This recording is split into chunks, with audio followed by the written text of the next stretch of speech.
Chapitre 3.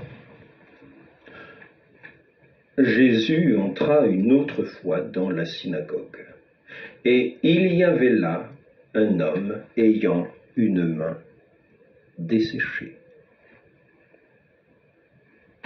Et il l'observait pour voir s'il le guérirait un jour de sabbat, afin de l'accuser.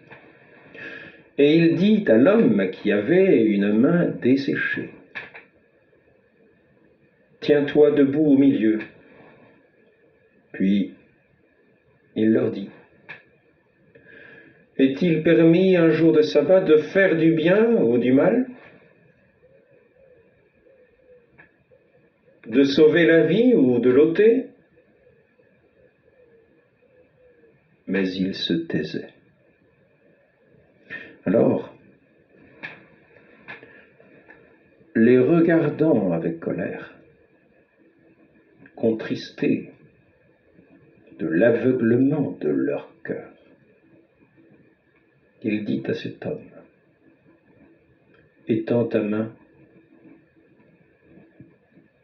Et il l'étendit, et sa main fut guérie. Or les pharisiens étant sortis, tinrent aussitôt conseil contre lui avec les Hérodiens sur les moyens de le perdre. Mais Jésus se retira vers la mer avec ses disciples, et une troupe nombreuse le suivit de la Judée et de la Galilée, et de Jérusalem, et de l'Idumée, et d'au-delà du Jourdain, et une grande multitude des environs de Tyr et de Sidon, apprenant ce qu'il faisait, venait à lui. Et il dit à ses disciples de mettre à sa disposition une barque, à cause de la foule, pour n'en être pas accablé. Car il guérissait beaucoup de malades, de sorte que tous ceux qui avaient quelque mal se jetaient sur lui pour le toucher.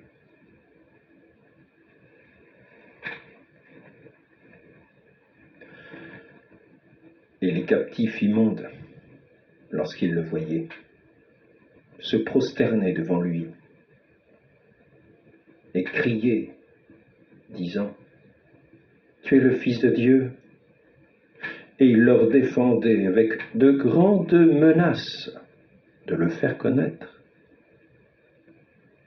Et étant monté sur une montagne, il appela à lui ceux qu'il voulut lui-même. Et ils le suivirent. Et il en choisit 12 pour être avec lui et pour les envoyer prêcher. Et il leur donna la puissance de guérir les malades et de chasser les démons. Simon, à qui il donna le nom de Pierre, et Jacques, le fils de Zébédée, et Jean, frère de Jacques, auquel il donna le nom de Boanerges, c'est-à-dire fils du tonnerre, et André, et Philippe, et Barthélemy, et Matthieu, et Thomas, et Jacques, fils d'Alphée, et Thaddée, et Simon, le Cananéen, et Judas Iscariote, qui le trahit.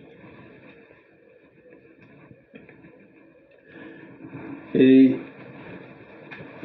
il vint à la maison, et la foule s'y assembla de nouveau, de telle sorte qu'il ne pouvait pas même manger du pain.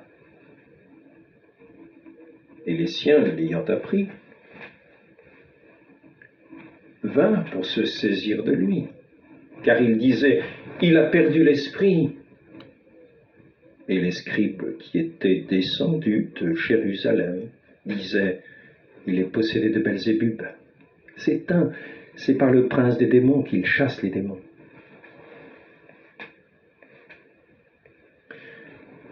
Et les ayant appelés, il leur dit en parabole: « Comment Satan peut-il chasser Satan? Si un royaume est divisé contre lui-même, ce royaume ne peut subsister. Si une maison est divisée contre elle-même, cette maison ne peut subsister. Et si Satan se lève contre lui-même, il est divisé. Il ne pourra subsister et il prend fin. Personne ne peut entrer dans la maison de l'homme fort et piller ses meubles, à moins qu'il n'ait auparavant lié l'homme fort. Alors il pillera sa maison. Je vous dis en vérité que tous les péchés seront remis aux enfants des hommes, ainsi que les blasphèmes qu'ils auront proférés. Quant à celui qui aura blasphémé contre l'Esprit Saint, n'obtiendra jamais de rémission, mais sera coupable d'un péché éternel. Parce qu'il disait, il est possédé d'un esprit immonde. Sa mère et ses frères vinrent et se tenant dehors, ils envoyèrent l'appeler. Et la foule était assise autour de lui. Et on lui dit, voilà que votre mère et vos frères vous cherchent dehors. Et leur répondant, il dit, quelle est ma mère et quels sont mes frères? Et regardant ceux qui étaient assis autour de lui, il dit, voilà ma mère et mes frères, car celui qui fait la volonté de Dieu, celui-là est mon frère, et ma sœur, et ma mère.